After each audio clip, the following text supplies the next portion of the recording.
Assalamualaikum warahmatullahi wabarakatuh. Ridha illahi ta'ala wa li syafa'ati rasulillah wa li ijabatil mas'ul wa li qadha'i hajatina wa li shifa'i jami'i maradina wa li naili ilmin nafi'. Al-Fatihah. A'udzu billahi minasy syaithanir rajim. Bismillahirrahmanirrahim. Alhamdulillahi rabbil alamin. Ar-Rahmanir Rahim. Maliki yaumiddin. Iyyaka na'budu wa iyyaka nasta'in. Ihdinas siratal mustaqim.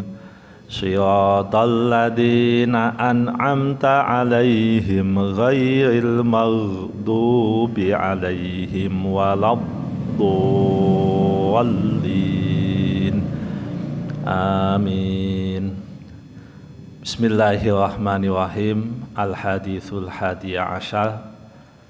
An Abi Muhammad Al-Hasan ibni Ali bin Abi Thalib sibti Rasulillahi sallallahu alaihi wasallam wa raihanatihi radhiyallahu anhuma qala hafiztu min Rasulillahi sallallahu alaihi wasallam da' ma yaribuk ila ma la yaribuk.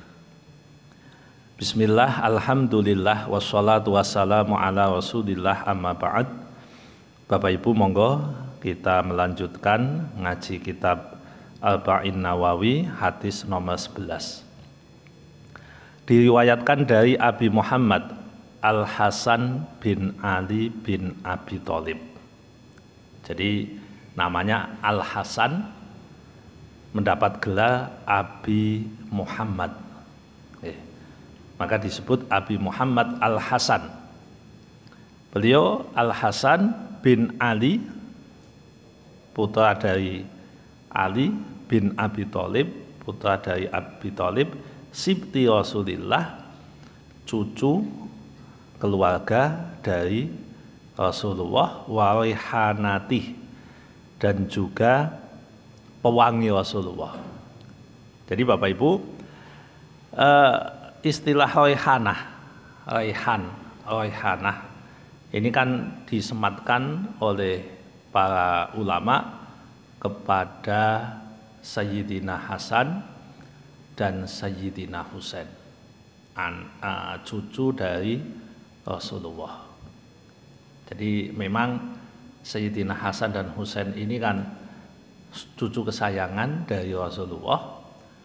Beliau itu ketika mubahalah, Rasulullah itu mubahalah, beliau kan ngendikan sama orang kafir, orang Nasrani waktu itu.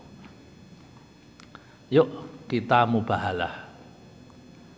Jadi kita datangkan siapa? Abna'ana wa abna'akum wa nisa'ana wa nisa'akum wa anfusana wa anfusakum. Anak-anak kami, anak-anakmu datangkan. Istri kami, istri-istri kami, istri-istri kamu datangkan. Dan kami sendiri dan kalian datangkan. Jadi Rasulullah menggunakan redaksi abna'ana wa abna'akum. Anak-anak kami, anak-anakmu. Lah Hasan Husain niku anake Kanjeng Nabi mboten? Mboten. Putu. Lah masalahnya kan putu dari jalur perempuan. Bukankah putu dari jalur perempuan itu kan tidak putu? Putu tapi mboten kena nasab. Kan kalau ada orang punya anak perempuan, lalu anak perempuannya punya anak laki-laki, itu kan cucunya, tapi kan bukan nasabnya. Bahkan dalam bahasa waris, anak laki-laki dari anak perempuan tidak berhak dapat waris. Itu berarti kan adoh. Lah kenapa Rasulullah menyebut abna'ana wa abna'akum? Beliau juga mengatakan bahwa ini adalah ahli baitku. Kalau dalam bahasa Quran itu ada ahli bait, ada ali. Ahli bait itu ahli bait keluarga, ali itu ya keluarga. Nek ahli bait niku mesti ono hubungan nasab. Ahli bait itu pasti keluarga inti dari Rasulullah. Niku jenenge ahli bait.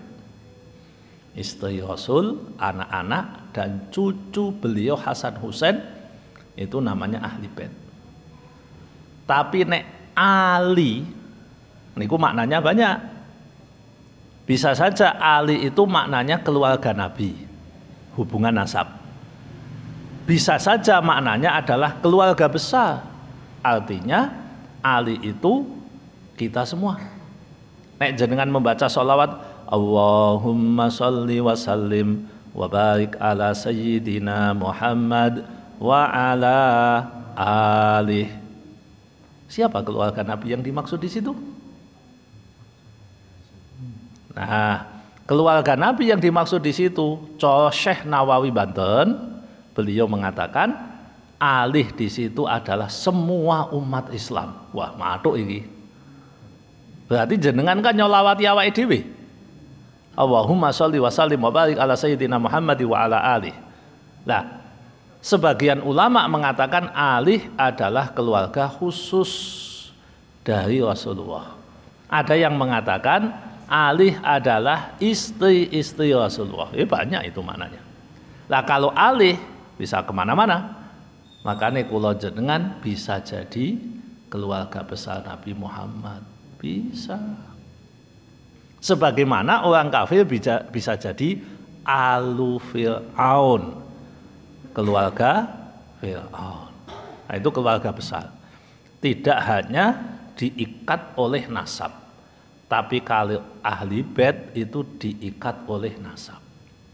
Pertanyaan berikutnya, lah emang nasabnya Hasan Husain itu kemana? Di sini tadi siapa? Hasan bin Ali bin Abi Thalib. Berarti nasabnya kan ke situ.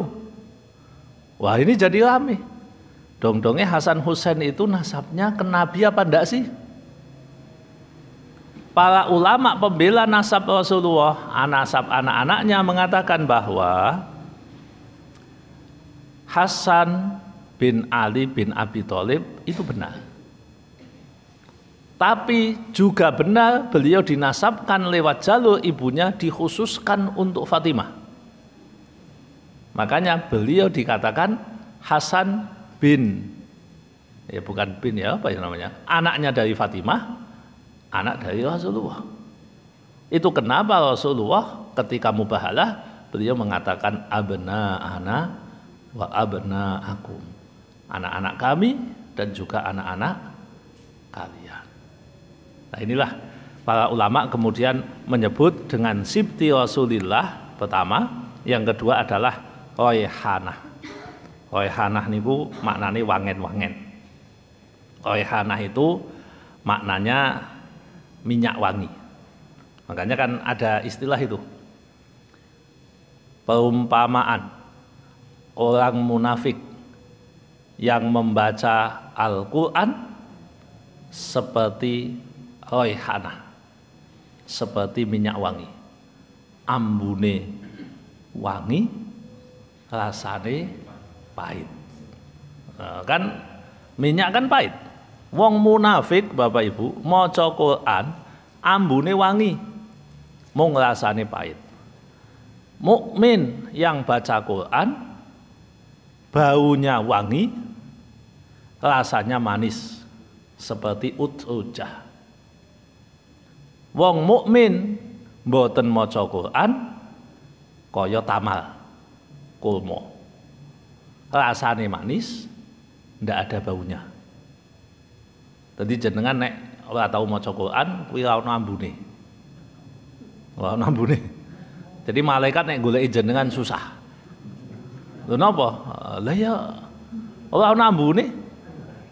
Lah kan diendus kan bisa baunya kan. Jadi Bapak Ibu mulane jenengan bacalah Quran.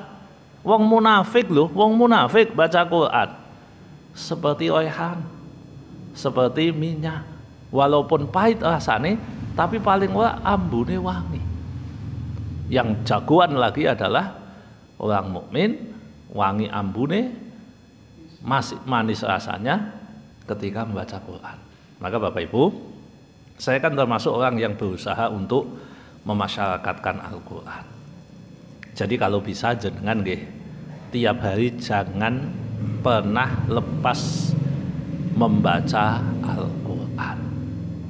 Jangan lepas membaca Al-Quran. Kalau tidak bisa membaca Al-Quran, bacalah surat-surat Al-Quran. Wis maca qul huwallahu ora apa-apa. Sing penting maca Quran ben ambune wangi.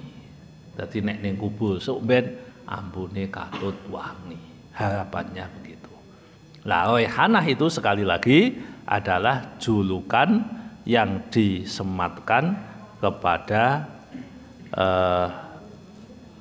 Imam Hasan bin Ali radhiyallahu anhu. Nah, beliau mengatakan, Sayyidina Hasan itu mengatakan, hafiztu min Rasulillah. Saya menghafal dari Rasulullah. Bapak Ibu, dunia pendidikan modern itu mengajarkan kita untuk memahami tanpa menghafal. Bahkan Mas Menteri Nadiem Makarim itu sempat mengatakan orang sekarang kuwi ora usah ngapalke apa-apa. Karena ngapalke ngebak-baki utek. Mengko uteke ndak ora iso liyane. Itu teori modern. Kalau saya jenengan orang muslim, teorinya beda. Hafalkanlah yang bisa jenengan hafalkan. Maka hadis ini redaksinya hafiztu, saya menghafal. Nek jenengan suka, jenengan cinta sama Nabi, sedikit-sedikitnya hafalkan satu hadis. Sedikit-sedikitnya. Kan kalau jenengan mungkin hafal hadis satu yang lengkap ada?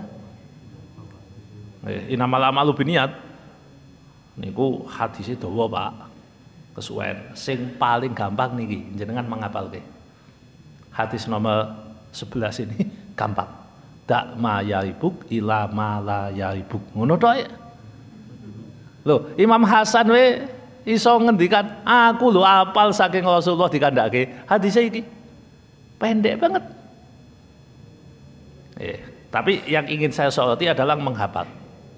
Bapak Ibu, dalam dunia santri tidak punya hafalan, tidak punya ilmu. Ora apal, ora duwe hujjah. Mulane kula panjenengan sebisa mungkin hafal. Kalaupun teori modern mengatakan tidak perlu hafal, ya kita berseberangan. Kita berbeda pendapat. Rasulullah itu berkali-kali memberikan apresiasi, memberikan bonus kepada yang menghafal. Siapa yang menghafal 40 hadisku masuk surga. Kata Nabi begitu. Siapa yang menghafal Asmaul Husna masuk surga. Siapa yang menghafal Al-Quran masuk surga. Loh, hafal. Hafal itu alat ukurnya lebih jelas, lebih terukur. Kalau paham, itu alat ukurnya tidak terukur karena penilaiannya lebih ke arah subjektif. Coba kalau jenengan muni wong kuwi paham, indikatornya apa? Kan susah. Kalau kita bicara umpamane tes ya, tes tertulis atau tes lisan. Kalau orang apal kan cetoh, apalnya seberapa, mutkinnya seberapa, lanyai kaya ngopo, kemampuannya seperti apa kan terukur. Lah tapi nek paham kan susah. Makanya Rasulullah memberikan alat ukur yang lebih cetoh. Jenengan pengen masuk surga, hafal ke 40 hadis. Jenengan pengen mlebu swarga, hafalke Asmaul Husna. Lah kita sing gampang sing Asmaul Husna iki. Nah, kan doa hafal bismillahi badana walhamduli wabbina wassalatu wassalam li nabi habibina, begitu. Ya Allah ya Rabbana, ya alhamdulillah. Saya hafal lho Bapak Ibu. Jadi ya nek cara hadis niku ya berhak masuk surga lewat pintu itu. Nek sing 40 hadis kula lali. Jadi maksudnya nek apal kan muni tenan Pak. Jadi rasah maca muni. Nek niki saged kula apal. Dak ma ya ibu kita malah ya ibu itu apal. Tapi nek hadisnya sak sanate angel. Nggih, tapi paling ndak ya wujud kecintaan kepada Rasul, hafalkan hadisnya. Nggih, hafalkan hadisnya. Aja mung gombal. Ya Rasul, saya mencintaimu. Oh, hafal hadisku pola. Mboten. Nah, gombal. Gombal omong tok. Nggih, omong tok. Hadis hafal belas, satu pun ndak hafal. Padahal hadis yang pendek-pendek itu ada. Ya hafalin. Nek saged hafalin. Kaya Imam Hasan.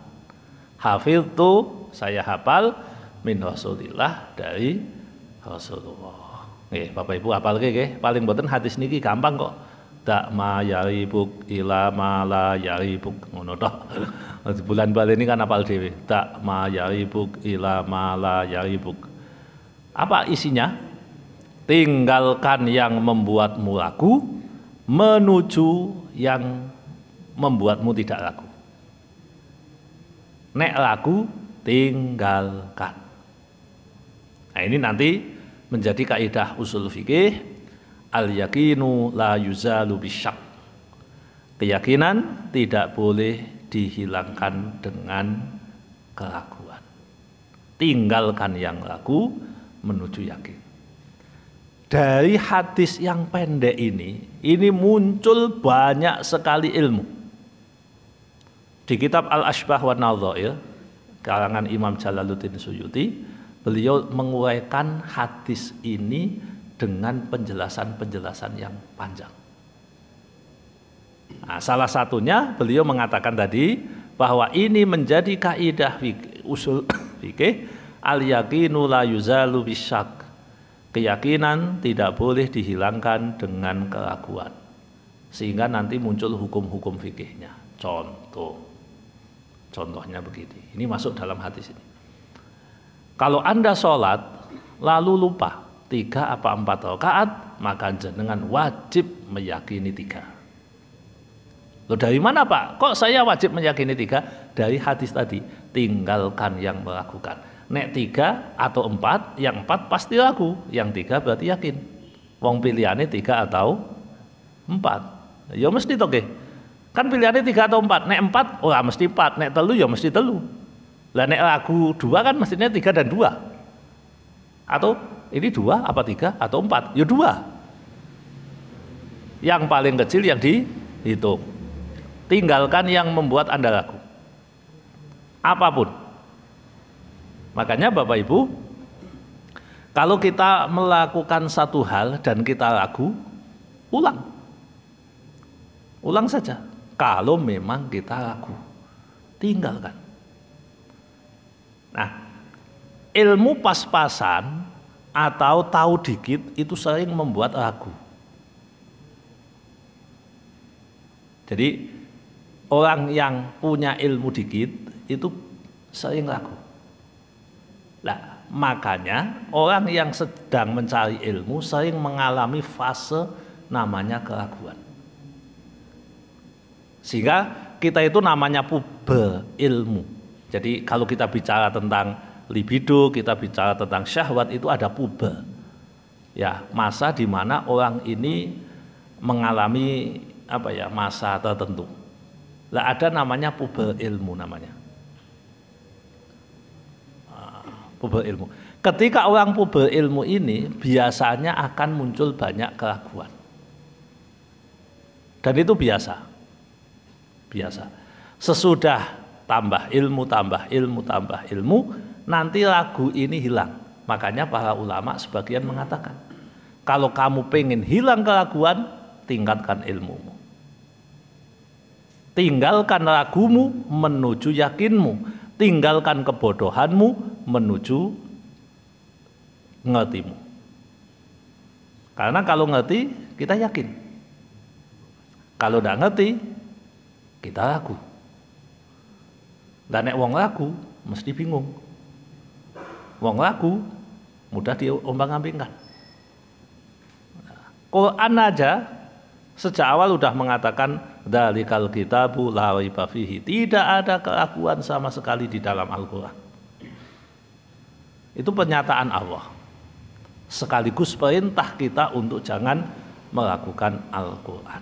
Tinggalkan yang membuat kita ragu-ragu.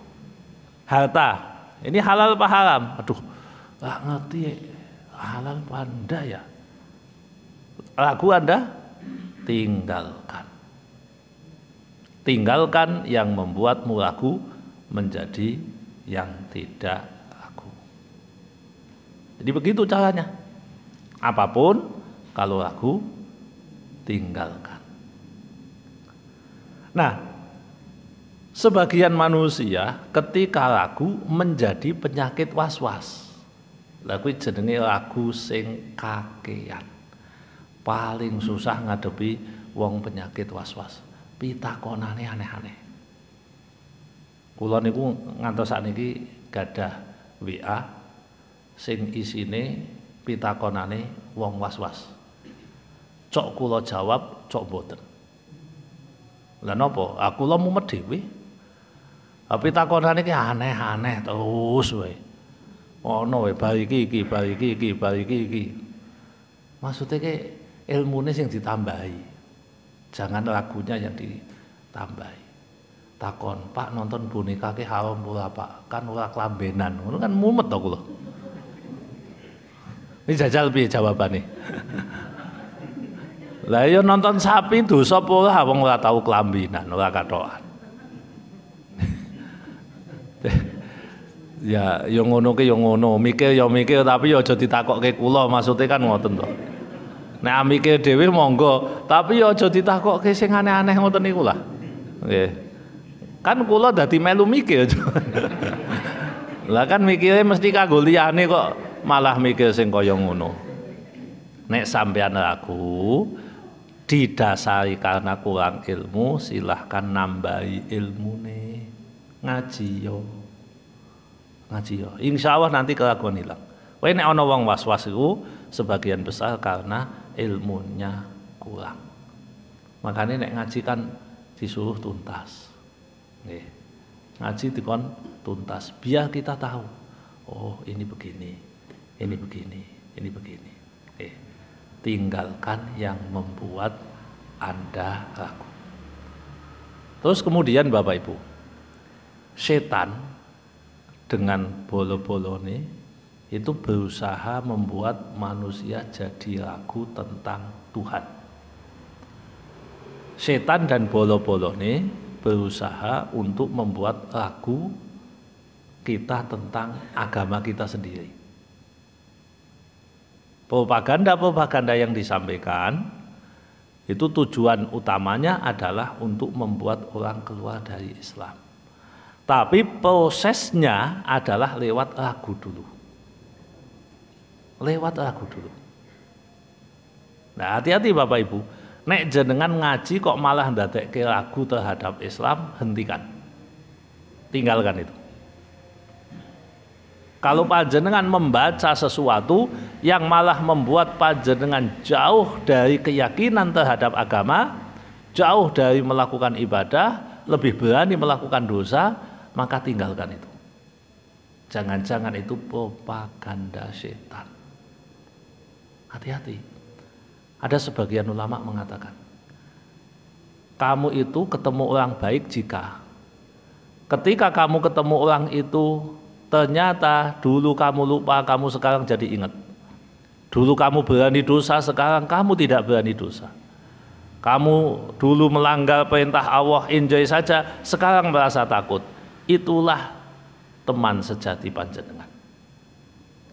Tapi kalau ada orang ilmunya sih tambah, tapi ngawure tambah. Kan ada Bapak Ibu. Jadi ilmu tambah tapi tidak menjadikan dekat dengan Allah, tapi menjauh.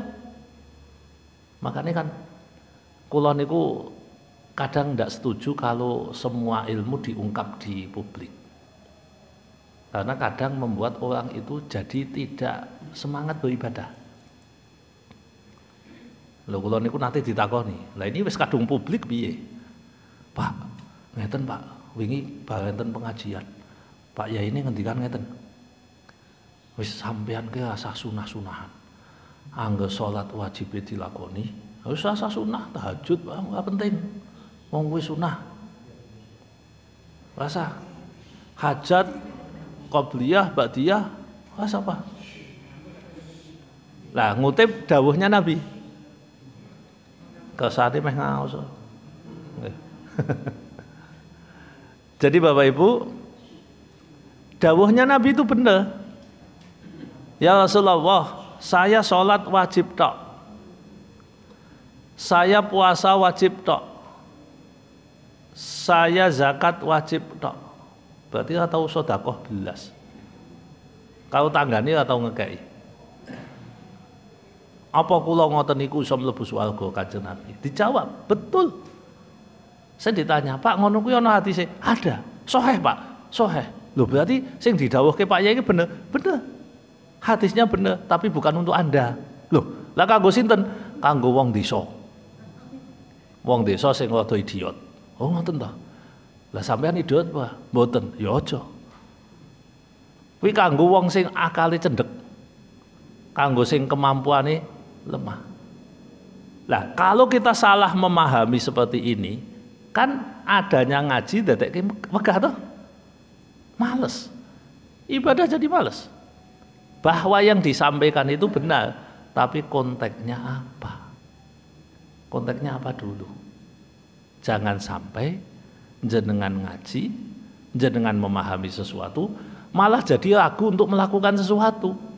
Lah wong apik-apik kok malah jadi ragu. Tinggalkan yang membuat panjenengan ragu itu.